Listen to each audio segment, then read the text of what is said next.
session which we are having now is technology and innovation advancements across sectors. And this is going to be moderated by Mr. J. Chowdhury, founder ISF. And I request him to please come on stage. And I see a lot of future, as B.V. Naidu was also mentioning. Next wave is going to be startup wave, and women entrepreneurs are going to lead. And I see a lot of women entrepreneurs are budding entrepreneurs who are going to be new entrepreneurs. I think future is all yours, and definitely ISF is there to support all of you. So with this one-line intro, I want my panelists to give their thoughts how, as a responsible citizen of this great nation, how we can support this initiative. See why we are supporting the entrepreneurs.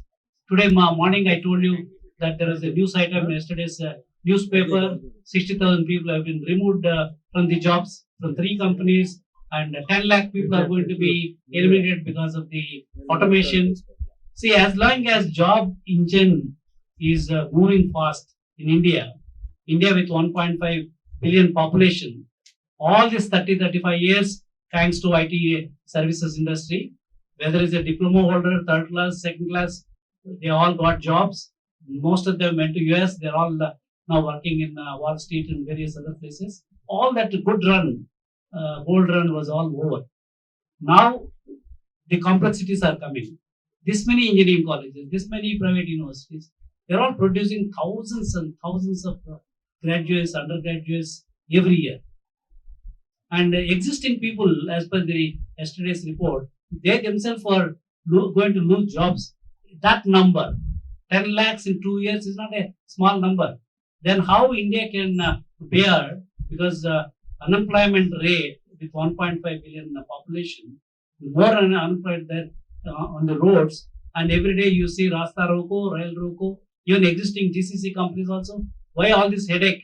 For any IT company, it takes 1 week for them to relocate from one place to other place. So most of the GCCs, they are on lease accommodation. Just another place, they will take a building with internet facilities and move the people or employ the people. So what will happen? As it is, in fact, people say that in Hyderabad, a lot of commercial buildings are empty. With this news of yesterday's news, if more people are going to be removed, at the same time, freelancing is now out of the day. As per the World Economic Report, now particularly after the COVID, everybody feels, happy to working from the home. So there is a depth of distance. Whether you are in Timbuktu or Hyderabad or Silicon Valley, doesn't matter. If you have internet access, you can do your job. If freelancing is on the rise, why people have to come and work in a building in Hyderabad or Bangalore for that matter? So that situation, that means you have to compete with world freelancers, not just Hyderabad freelancers or Bangalore freelancers. You have to fight with Czechoslovakia, Poland, Vietnam, all those countries. So unfortunately, in all these years, we have removed most of the engineering colleges. No civil engineering, no mechanical engineering, no metallurgy engineering, no aviation. Only ITES, and some IT related. Now IT is a tool. All the ChatGPT, generative, this thing, they can create all that software and all that. So where the jobs are going to come, that's where now we have to debate, and why startups are important at this point of time, because startups are going to work not in today's technology. They are going to work on tomorrow's technology, and they are going to solve the real problem. While solving the real problem, if somebody is there to handhold, give the funding, and also provide the market access, they will create jobs. They will create wealth for this nation. While other jobs are getting eliminated as per the World Economic Forum report, we have to create new jobs within the country. In fact, morning also I was telling, the rural India, there are so many problems yet to be addressed.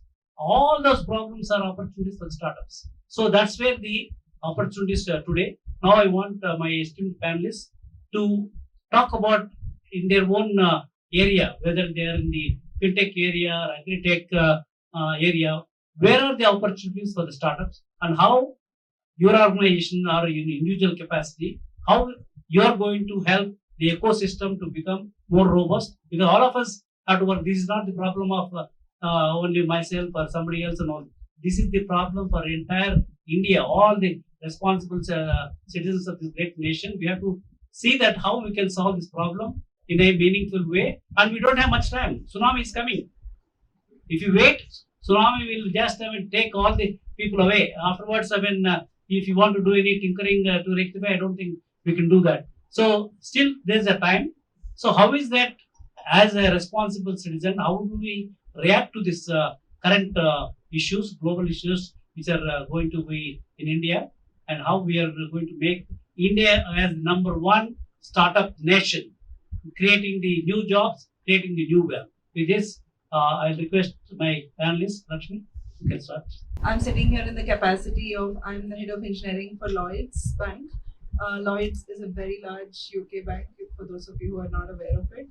And they started up, right? Like you were saying as an example, they started up a large setup here in India, which clearly the tagline that we use is we are late to the party, but not to the dance floor. So we want to be there and like really make it big.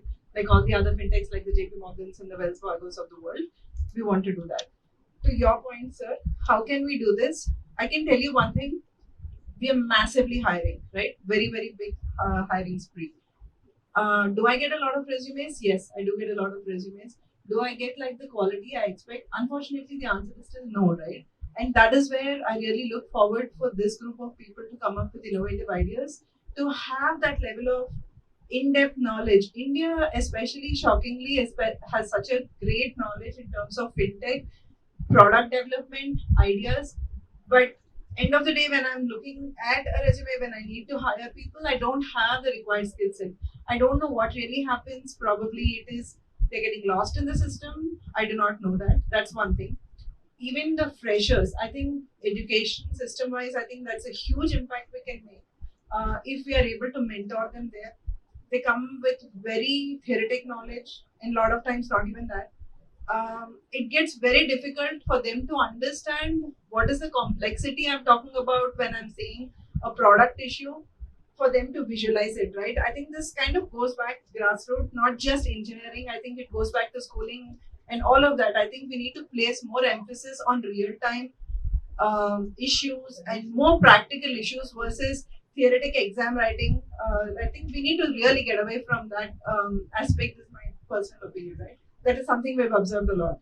I agree with you, Rashmi. We need disruptive reforms in the primary education, secondary education, also higher education. What NEP has done, they did some tinkering, but that tinkering is not going to help in this era of AI. The other important thing, Rashmi, I want to ask you. See, most of the startups, they are looking for business with GCC companies like yours. And you are working on cutting-edge solutions. And since you are the engineering head for the Lloyds Bank, how a startup can approach you? What is the mechanism? And how ISF can interface that so that it's a win-win thing. They are going to solve your problem in a cost-effective way. And also there's an opportunity for the startup to get a business from you. How the interface can happen? So the interface can happen with people like myself, definitely, right? We can create a forum. That is something that we are looking forward for. I'll give you an example. In fact, next week I'm hosting my business lead for enterprise like crime prevention. This person is responsible for entire bank's crime prevention system, right? In fact, we were looking forward to meeting some enterprise or local organizations, startup organizations who work in the cyber risk areas. So because Lloyds tends to be a lot more inward-looking company in the sense that we already, the threat is made, we are looking how to work on it, right? We are looking for outward-driven companies where they are trying to look at threat perception and trying to predict it ahead of time. I think we do that, but not as significantly. My point is, we have it in all the areas. It can start with people like me and we can take it forward, and we always are looking forward to meeting more entrepreneurs in these, not necessarily this area, but a lot of, especially in the fintech. Yeah, what I suggest, Rashmi, since many people are not aware of even Lloyds Bank, the Lloyds Bank is new to, so we can have one ISF event around Lloyds Bank. There probably you can give a presentation, what Lloyds Bank, what technologies you're working, what are the opportunity startups. We'll invite all our ISF startups who are into fintech, all of this thing. Maybe that interactive session we can have. I was just asking. I'm new to this arena. For me, biomedical engineering is like now I see a lot of engineers are there, but I don't find real engineers. They are certificate holders, but there is no skills because everyone thinks that if I'm spending this much after completion of my engineering, how much I'm going to get. But he is not seeing what he is going to earn the knowledge. So real engineering skills are dying nowadays. I totally agree with you. Already I mentioned because most of the engineering colleges, except IT, they don't know anything, no domain knowledge. In fact, World Economic Forum report also says cross-domain skills is a must for any fellow to get a job in this current situation. Sir, I'm one of the faculty member for AMTJ across 17 biomedical engineering. I'm one of the faculty member. I used to go and give a guest lecture. So private engineering also they stop the biomedical engineering. They are stopping all others other than IT. You know? Because Unfortunately. Unfortunately, my domain area is hampered first because. But I'll tell you, Anandrao, Yeah. your domain area, there are a lot of opportunities for startups. The point is that sir, because startup is there, but No, we will work offline. Yeah. There are a lot of opportunities in biomedical engineering for startups. I'm a biomedical graduate myself, PhD in it, but I've chosen a different background, but I'm still using all the techniques that are into the biomedical engineering. Thank you.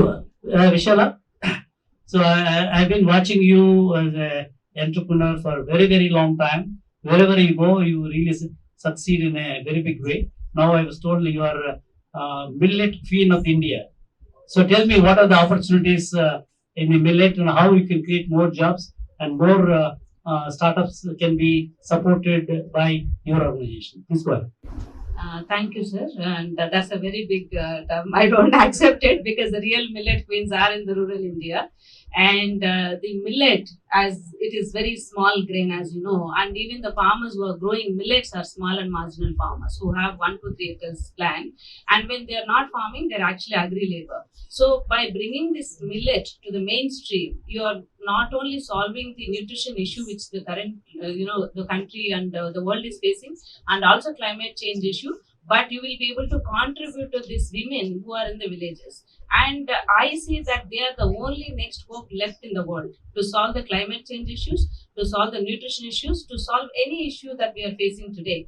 But all that they want, I'm not talking about the startups, they are the startups we need to empower in the village. So what do they need in millet farming? How it used to happen is like if you see the seeding to feeding image, right? They are called seed captains. They used to keep like 30-40 varieties of the seeds. And then if you see the production level, they are the one who actively play in the farming. And then processing, most of the women are employed in the processing sector. And if you see the marketing, are the small entrepreneurs selling the millet root, like Kumari auntie story that all of you, how famous she has become. So even in the kind of, making the live food, because hyper processing is also not good for country. Like the plastic, we are one way we are talking about millets or like sustainable foods. And we have no other option of, serving like the live millet, which is more healthy. So you need more and more Kumari aunties in every streets making these rotis and making these porridges. And then even the food control, if you see, like they are the one who actually do the food control. So these are a very small and marginal farmers and agri labor who are playing an active role in millet across the value chain. So the startups, the middle part is solved because of thanks to the International Year of Millets. A lot of startups like us who left very good jobs and then who are very enthusiastic, we came. So the middle part is solved. What has to be solved is the production level, because there is a huge problem of at the production level, access to machinery, access to capital, access to knowledge, and then the third level, which is consumer awareness level. So if we can solve these two problems, the women, we are talking about the empowering them, I think it will be solved and we'll be able to solve lots of issues that we are facing today, providing livelihoods and all. So what we are doing, we are building a value chain and we have introduced 40 plus millet products and also 200 plus craft products, because we call ourselves as a culture revival. I'm not talking about product. We have to revive the culture. Today we say that millet, it is good for you. Tomorrow we say you eat this so and so XYZ. It is good for you. But if the culture is retained, and then we can go long term. So we are reviving this culture and we are educating people. Now I've taken a very big mission of educating 1 million corporate workforce, because you told in the morning the kind of NCDs and the burden of NCDs and the corporate and Indian health sector. So how do we solve it? They're running away from millets. They see millets, they see it's a sick food. No, it's not fancy. So how do you make it very cool and sexy for them, right? So we are coming up with this decode millet. Code and decode for the IT people. And our target is 150 companies in 8 cities. And silently, I have done 7 companies and 16,000 employees. And we made 2 companies already out of millets. So I need your help. I was asking Kavita Garu, what is the action after I get down from the stage? I need at least 10 people to talk 10 people and introduce my campaign. Then only I'll sit here, right? So the action is more important. So that is where I need your help also, sir. Thank you. Sure, thank you. See, what I noticed is, last time when I visited, there's an organization called Millet Research Center, Government of India in Hyderabad. Dayakar, I see. Yeah, IMR, yes. So there I met one entrepreneur by name Lakshmi, and I was watching. We were there up to 7 o'clock in the evening, and she was alone doing everything, testing and getting all those things into production and all that. And she met me, sir. These are all the products already we were having, and I don't know how to market this thing. So how do we provide the marketing help for such a small entrepreneur? Because they are all very passionate. They are doing, and quality also. I've seen Dayakar also selling very good quality and all that. But marketing, where we are failing them. How do we provide the marketing help to all such entrepreneurs? So the answer is this only, sir. If 150 institutions, like for example S&P Global, I don't want to kind of bring this, they've adopted immediately. She herself came to one of the event and she saw, oh, millet cookies, it's very good. I want to introduce in my company. And she has taken for the entire India, they started sourcing. If 150 companies, everybody is having 20,000 employees, 30,000 employees, huge, numbers. And then if they can actually give startups like us a platform, it will be very easy. But do we have that access? I call a startup in millet space, if they are 5 crore rupees, if they have actually done business, they are unicorn. It is not easy. It is very tough to make to that 5 crore money. And I am a unicorn within 3 years. So it is because of my talent and my creativity, I am able to create this kind of platforms. But not everybody is equipped to create this kind of platforms, right? Maybe offline we will discuss. I have some formula. We'll discuss. So this campaign, if it is successful, I make sure 200 startups will survive. And they become unicorn. I have all the IT links. I will work with you, see how we can. Dr. Mahesh, I know you've been working on products, though you are a biotechnology PhD from US, but you are doing something in agriculture. What are the innovations you're providing through your startups? See, I started my entrepreneurship journey with an agri-tech company, and I started with a trading as my business initially. And I had to tell this. JA once came to my home and then he just said, "You guys being me, myself, and my wife, we were both the partners in our company, both PhDs in biomedical engineering and biotechnology." He said, "Being of this stature, you should think something very big." And then I started thinking we had to do an impactful agri-tech technology business. Then, of course, as we all say that prompt engineering is something that we have to do. And we know a lot of IT technologies are there in India, but not most of them. IT is being used in most of the sectors, but agriculture is being least utilized sector. Then we thought, why not we use IT in more agri sector? So what we thought is to inculcate these digital technologies to agriculture. We thought of getting a soil testing to the farmers within 5 minutes. Normally it takes 3 days, 4 days for them to get the soil testing. So that is like the first step what we try to do. have the digital platform. Within 5 minutes, you get 95% accurate soil testing. And then it doesn't stop there. They got used to this platform, and now they are using these platforms as their digital ledgers on day-to-day their farm activities. And this doesn't stop here. And then we started the traceability of the food product or the whatever products we're doing. Traceability is these days very, very important, because at each and every step, what is going on, whether adulteration is going on, more pesticides are used, we need to trace it. For example, if you take a motherboard, any silicon this thing, you have the traceability, 100% traceability of each and every component. But do we have a traceability of the product what we are eating these days? No, and we have to develop that. And we are doing this at scale for the whole India that we are planning. Of course, we started very recently this kind of work, and we want to take this very deep across all farmers, viewers, agri corporates in India. How do you see the prospects for agri-tech sector for the startups? See, these days, agri-tech and health tech are the two most important aspects, because health and food are the basic needs for our life. Which cannot be automated. Yes, that's true. Now I request Dr. Usha Garu, as a general manager at NABARD. They actually fund a lot of agri-tech startups. I visited one of their Ag Hub.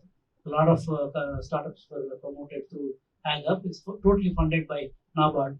Madam, tell me, what are the innovative things that you are looking at?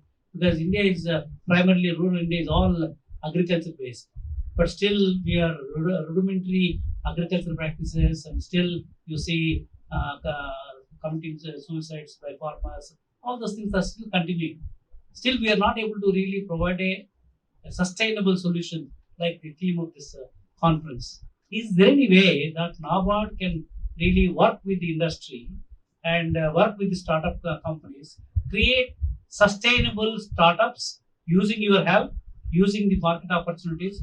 That will actually create more jobs, and also we are solving most of the rural agricultural problems. If you are able to identify the right companies, and if you are funding them, if you are providing the market access to them, that will be sustainable. I don't think government, state governments and central governments failed. They only doled out money, taxpayers' money, for I don't know to what extent they were utilized properly. But we need sustainable solutions in the rural area, particularly in the agri-tech sector. How NABARD is going to happen? So NABARD, I don't know how many of you know about NABARD. NABARD is an apex organization. So our main functions are credit dispensation, development work, and supervision of our client banks. So the startup financing or startup support is part of our development work. So we, particularly for the startup, we so far we have supported 7 rural business incubation centers. NABARD, as the name suggests, we work for the people in agriculture and rural sectors.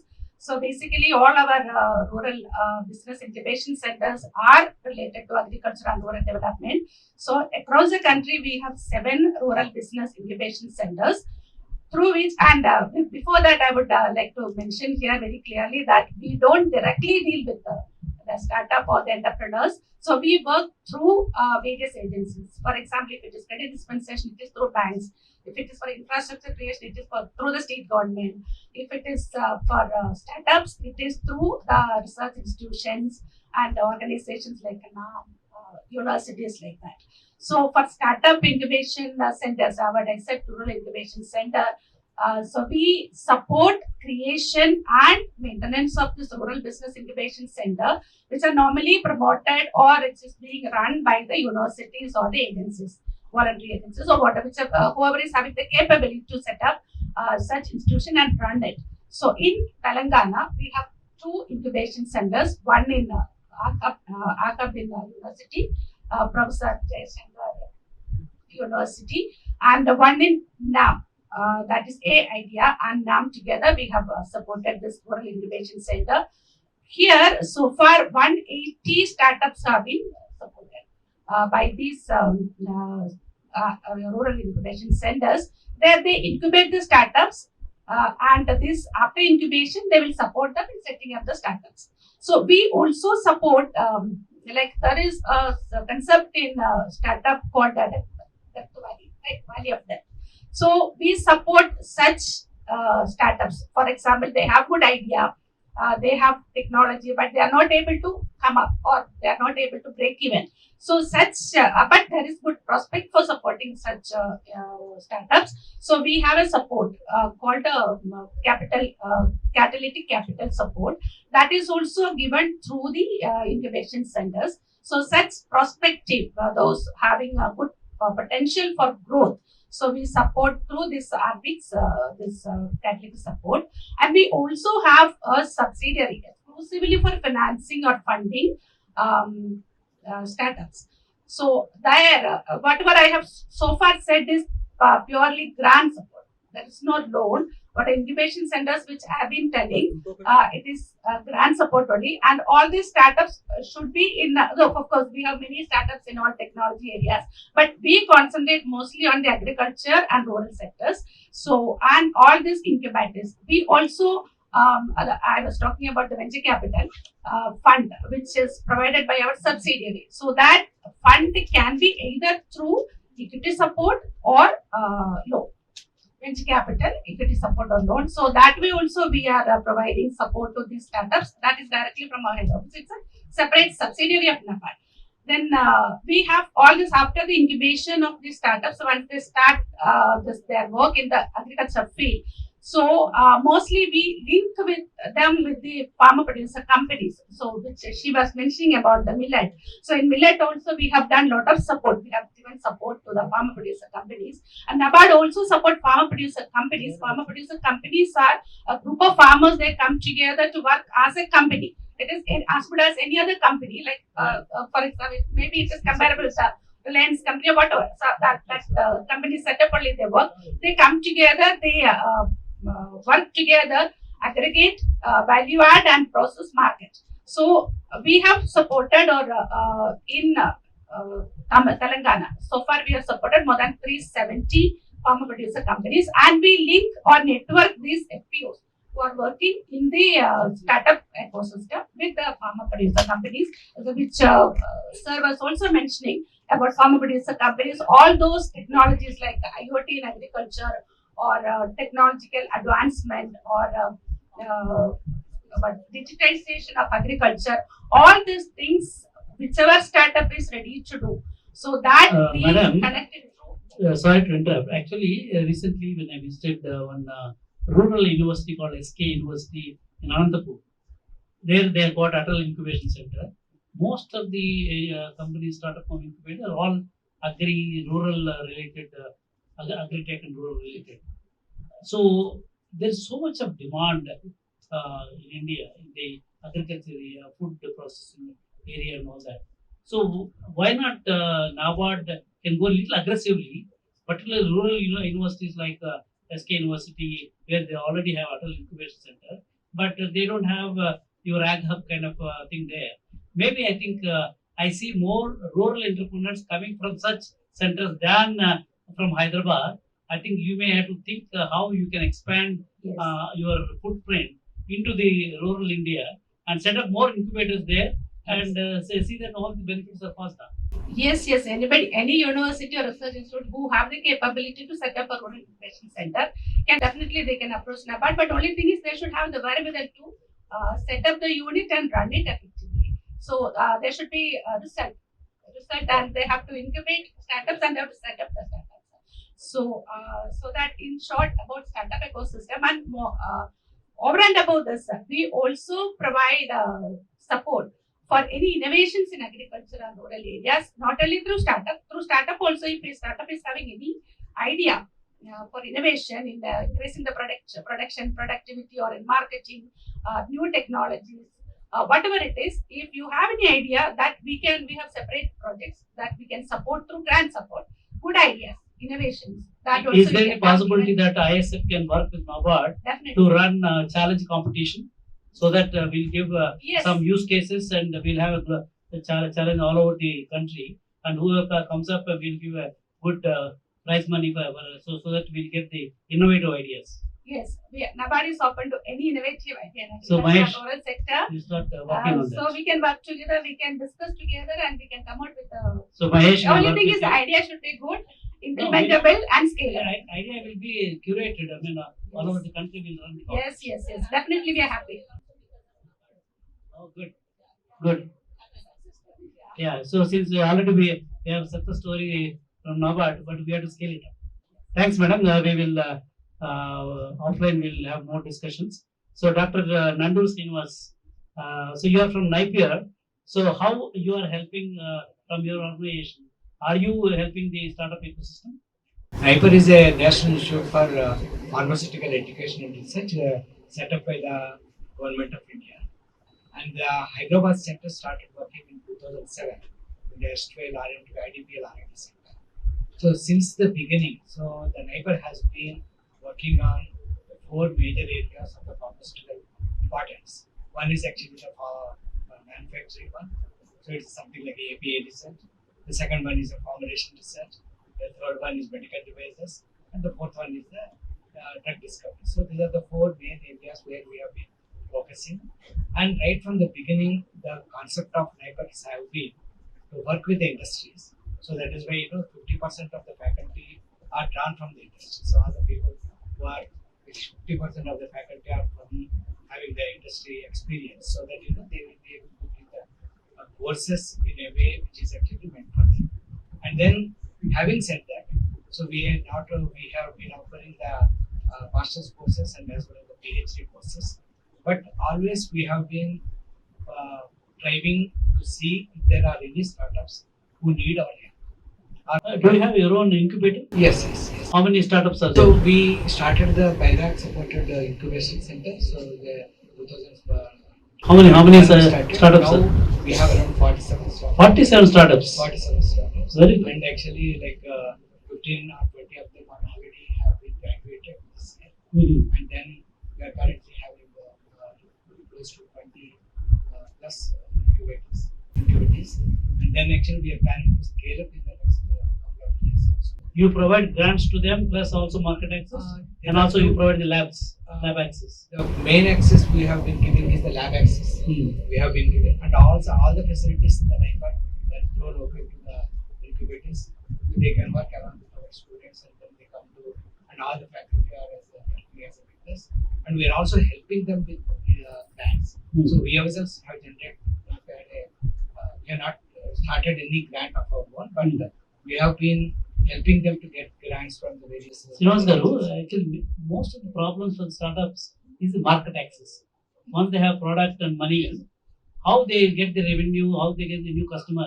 Are you helping using your tentacles, providing the market? Yeah, so they actually this one, we have one advantage of having a master's course in business management. It's a MBA in pharmaceutical management. So there we have actually a large number of industry partners also who are coming and teaching us. And actually all these startups are also. Can I suggest one thing? Suppose we have 100 industry partners. You bring them to a conference and ask each one of them what are the opportunities for startups in their companies.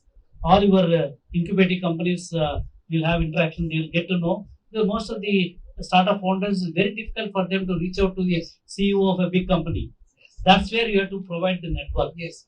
If you can do that, ISF can work with you, Sure. and that's our forte. Forte is network is the network. Sure. If you provide the network, then the rest will happen. Yes. So we'll work with you. Yes. Thanks a lot, Thank you. Doctor.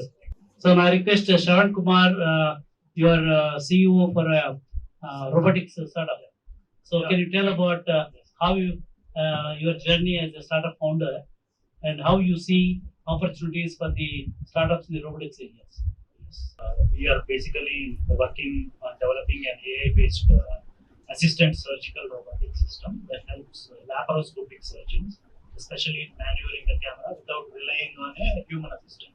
The robot can autonomously navigate itself based on the movements of the surgeon, and it eliminates the complexity in the surgical room. Basically, it started 5 years back. The research started 5 years back.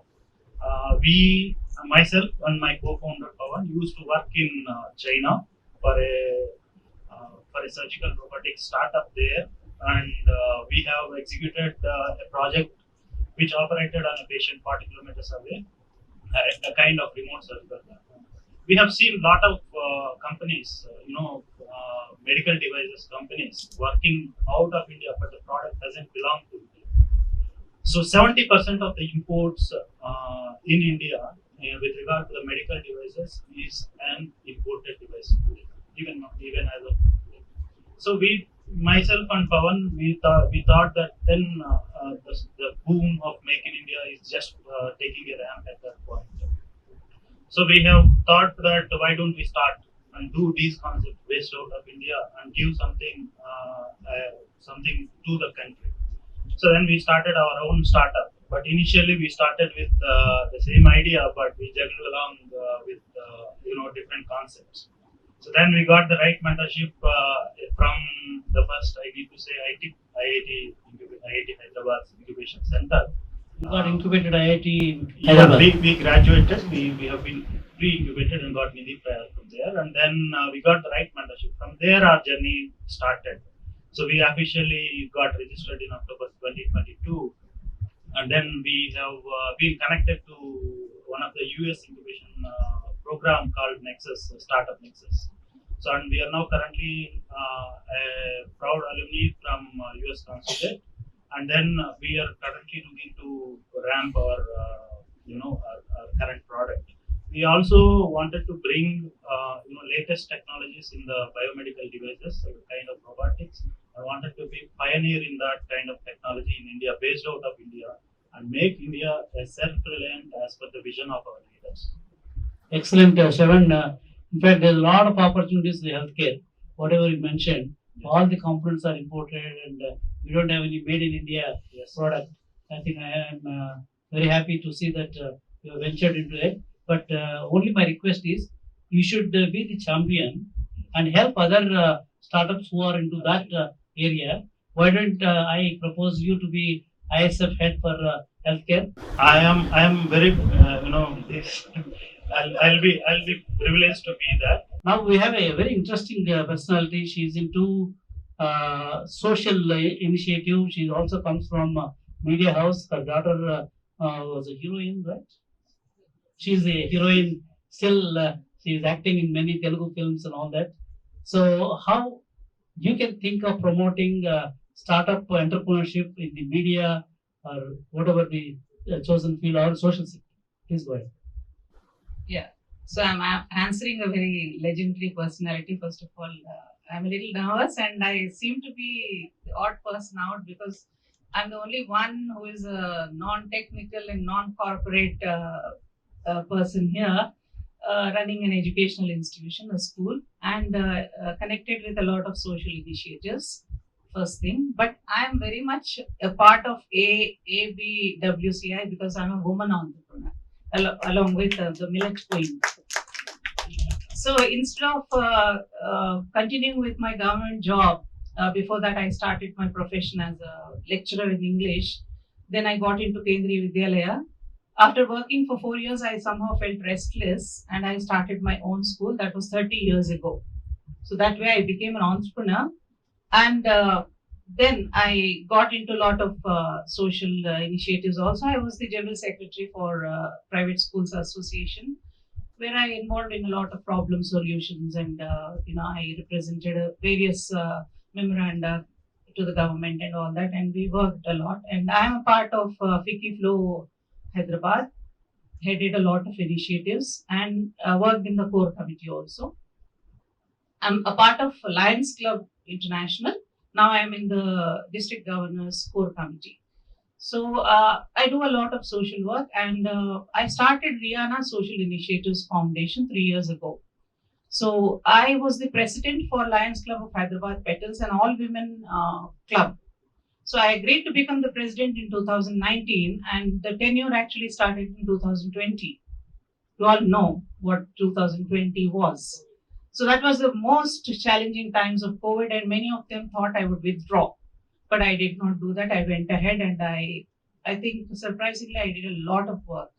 So thank you, sir. And they asked me to continue, and I had another tenure post-COVID. Uh, we got some donations of sewing machines from my ladies. They said it was one of the social service activities, and we were supposed to donate it to some ladies in the bastis and all. I felt, by giving away these sewing machines, we are not doing justice to actually the service that we are thinking of. I said, why don't we handhold them? Why don't we train them? Why don't we, empower them? So the committee said, fine, go ahead. So I engaged a trainer for 1 year. We trained 25 women signed up with Gaurangi, which is the unit, the name of the unit.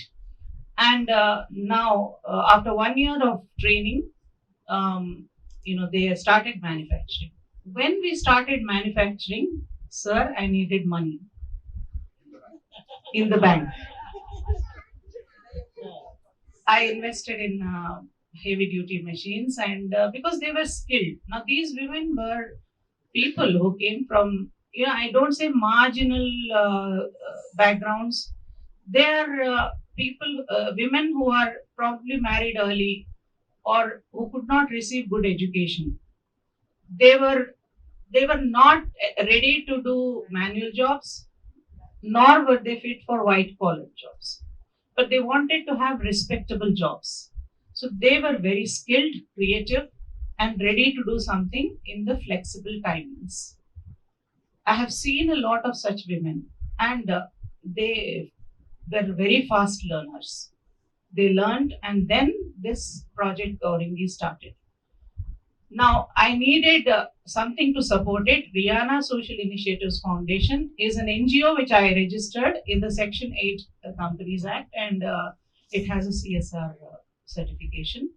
And, now 3 years are completed, and we can even seek foreign funds also. So, my NGO is supporting this Gaurangi, and we are actually ready for bulk orders. And sustainability is one thing we believe in. First thing is fabric itself is sustainable, and we are promoting only handlooms, cottons, and silks, which are natural fabrics. That way, we would like to help the weavers. So most of our products are made from handloom cloth. So we are making everything, right from bags to dinner mats, table runners, tea mats, all such creative things through fabric, besides the usual kids' clothing and everything. 5 women are employed by me. 5 women are signed up who do freelancing. There are 2 masters also. We needed them for perfection in fineness in stitching. And still more women are waiting to be employed. So for that, there is need for funds. Now I call that as a startup. So this startup requires a lot of Social impact startup. Yes. So what we can do, we have got upcoming big event in September. We will give you a free stall in our exhibition, Yes. so that all your company can exhibit the products, whatever the products. So Here, all the decision makers will be coming. Most of the GCC company heads, they have a lot of money, CSR money, since you are eligible to get receive the CSR money. So those people will be attending. Apart from that, along with Vishal, you and Dr. Dina, I'm Sangeeta Verma. you work together, and we will approach one by one some of the GCC heads, how they can support through their companies these products, your food products, as well as whatever this thing. So one by one we'll try to this thing. Once it takes a shape, then I think everybody will start promoting. We'll start doing. In all our ISF, Mahesh, I am telling you, we will distribute only the mementos coming from that NGO. The bags, we should use these bags, and that's why we are promoting their products. So you get in touch with him. Thank you so much. Not only here, wherever we go, we are going international. Now we are going to US, Jamaica, and all that. We will distribute the mementos using only the bags coming from. Thank you so much. And I have We are answer for confirming your order, Dr. Sangeeta. your concerns, Sri Lakshmi. As a school educator, I would like to say that because of the bad trends in education, that is a lot of focus on science, engineering, you're losing that generation which received education like us. Like, we were free to do what we want to do. So now it is all parental pressure, which makes them choose only engineering, and Yeah, that is where that's a very important topic which I wanted to, since you are in the various schools and all that. yes. Today, the biggest problem is, I mean, I don't want to mention some of the names. When I visited one of the IITs, and I asked them how our Telugu people are faring in IIT. No, they're all sitting in the back benches. I asked them why. They are not able to understand the current pedagogy. Who are sitting in the front benches? Bihar students from Bihar, West Bengal, Orissa, but Telugu people are all sitting because they've gone through that monkified way of Yes, this then thing. started from 2000 onwards, So, but I didn't succeed. so this is a very very important. In fact, there is a proverb in Telugu: "Mokkai vongandi, manai vongadu." The school level, but me and Dina we are working on this thing today is all about entrepreneurship. Suppose you give a gamified company to 3-4 students in the school. It's a company. One is a CEO, one is a CTO, one is a this thing. They will understand what is marketing. They will understand what is financial basics and all that this thing, so that their energies are not diverted to the wrong websites and all that this thing. Today, every student has got all the gadgets and they are very sharp. Yes. If we don't give the right kind of path, they will go to the other path. That is going to be a disaster for the country. So I'll request Dina, please work with her how we can synthetic companies, how students can take those roles, and thereby we're promoting entrepreneurship early on. Yeah. They will learn everything. YouTube, everything is there. Teachers are not required. You said you are working with the women in handloom area. So if you can bring in more women in this handloom, and if you can bring them into a a producer company, the producer company, Section 8 company. So if we can bring them into the form of a company, NABARD will be able to support you for that. Thank you. I'll work on that. Definitely. Besides this, we also support senior citizens with medicines, and we also support education of girls, especially Ritu supports education of a few girls. So my NGO is doing a lot of other things. Okay. So I would like to thank all my fellow panelists for wonderful insights. To stay informed about the startup ecosystem, subscribe to My Startup TV.